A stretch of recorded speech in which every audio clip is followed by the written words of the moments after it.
true colors, your true colors are beautiful, like a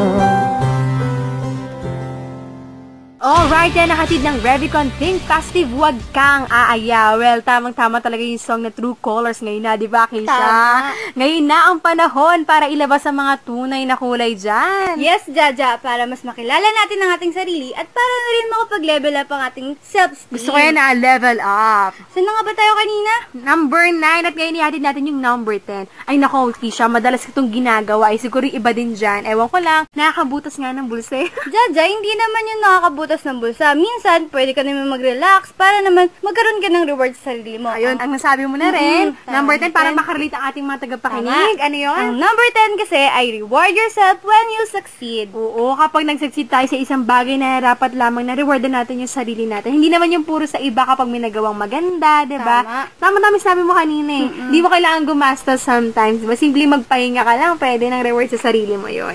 Tsaka para sa sarili mo naman talaga to eh. Para lahat tayo nagle-level up. Alright, handog sa inyo ng PCSO ang 10 ways to build up your self-esteem. Naku, Keisha, balikan natin yung 10 yan ng sagot, hindi makalimutan ng ating mga tagapakinig. Una dyan, start with the small things.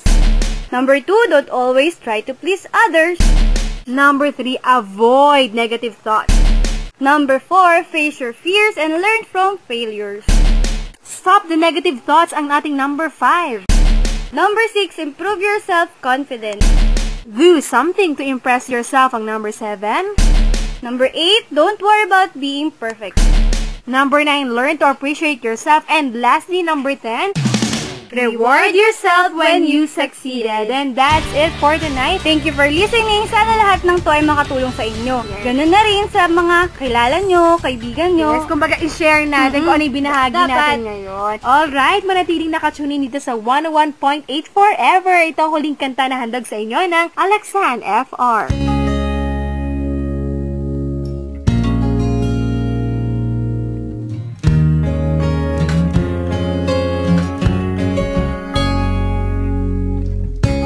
You say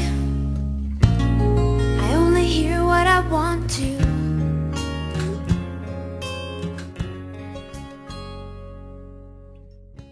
You say Seiko Wallet.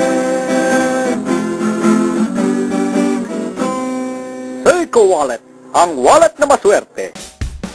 Welcome back. Para sa mga tulog pa dyan, wakey-wakey, time check, 7:45 na po. Let's get back on the topic. Para sa inyo, paano ba ang tamang pagdisiplina ng magulang para sa kanyang anak? Alam mo kasi, Misty, nung bata pa kami. Malamang matagal na panahon na yan, no? Kasi nung bata ka pa. Sige, laglagan tayo Pero yun nga, Misty, nung ako, paglaki ko, puro kalyo na patilya ko at pati kilikili ko dahil sa kurot ng mami ko eh. Pero fault ko naman kasi medyo makulit ako. Medyo lang, medyo pa to medyo makulit. Medyo pa lang yan. Paano naman yung ikaw ang habulin ng sandok, no? Ay, okay lang, basta walang kasamang kaldero. Pero ganun pa man, Misty, alam mo naman ang mga magulang natin love na love pa rin natin sila kahit banana type ang kanilang mga bunganga. I mean, pag sinabing banana type, hindi pa man natatapos, hindi ka pa man nakakapagpaliwanag, meron naman sunod-sunod na naman ito, di ba? Okay, ayan. Okay, let's hear it from our caller. Hello po. Yes, hello ate. Good morning. Ikaw Good pala morning. bruha ka. Kumusta? Katatapos mo lang bang manggulpe o magulpe? Alam mo ba kung ano ang topic natin ngayon?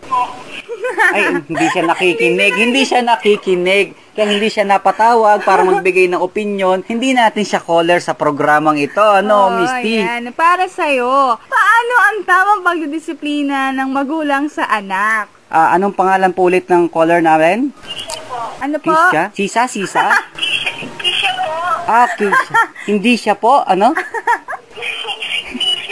Kisha. O, sige, sorry, Kisha, ha? Ano na nga po para sa inyo yung tamang pagdidisiplina ng magulang sa anak? O, maaari mo bang ilahad ng storya kung paano ka binalibaligtad o biniti na patiwarik? Meron bang nangyaring ganon? At maghahabla tayo ng kaso?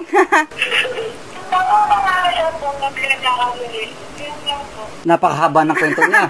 Ang dami, punong-puno ng content. Napakarami. Baka pwedeng, tawag dito, bigay mo yung ano lang. Detail naman. Detail naman, oo, masyadong mahaba yun. Grabe, pinawisan ako. Oo, pagkapa ako sa nguso ko, puro bigote na. Hindi ka masayahing tao, no, Kisha? Hello? Hindi ako po. Aba, ang mami mo nakikinig ba ngayon? Oh, baka nakikinig siya. Nananahinga ko si Marcel ang kuya. Naku, baka ikaw ang masalang niya sa sigsag machine.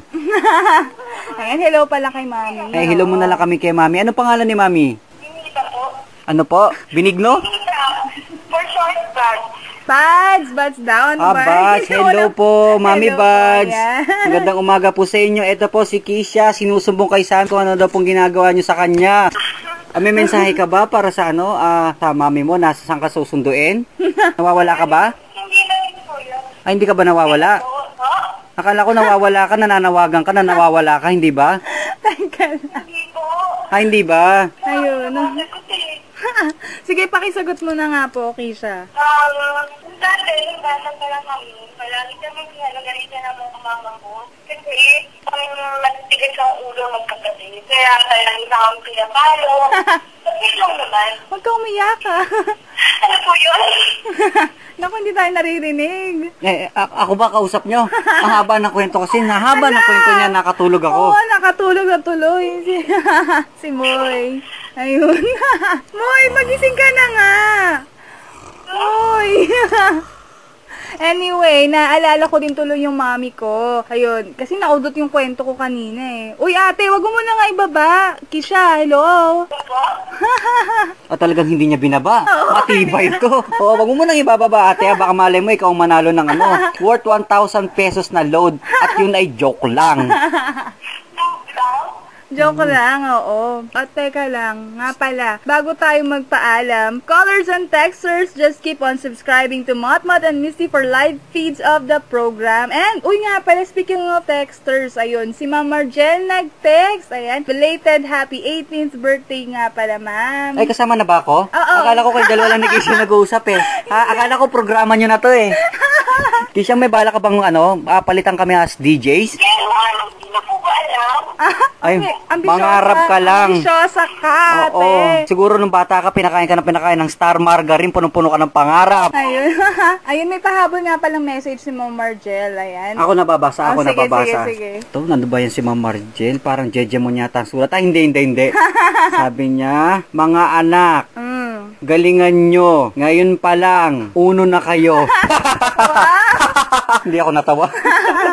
Yes, ma'am. Kami pa. Thank you sa pagtitiwala po. Well, bago natin tapusin ang ating programa for today, Missy, bigyan natin to ng values orientation na mismong topic natin. Para sa akin, ang magulang kasi ang siyang tunay na nakakaalam pa ng para sa ikabubuti ng kanyang anak, lalo na kung wala pa sa hustong gulang. At para naman, syempre, sa mga magulang huwag namang maging abusado sa authority na binigay, di ba? Para na abusuin naman masyado ang karapatan ng anak. At lahat naman nadadaan sa magandang usapan. Correct. Oo. At ayan, nagpapasalamat po kami sa lahat ng sumusuporta. At Sa lahat ng mga fans natin dyan at mga Fans nakikinig. mo.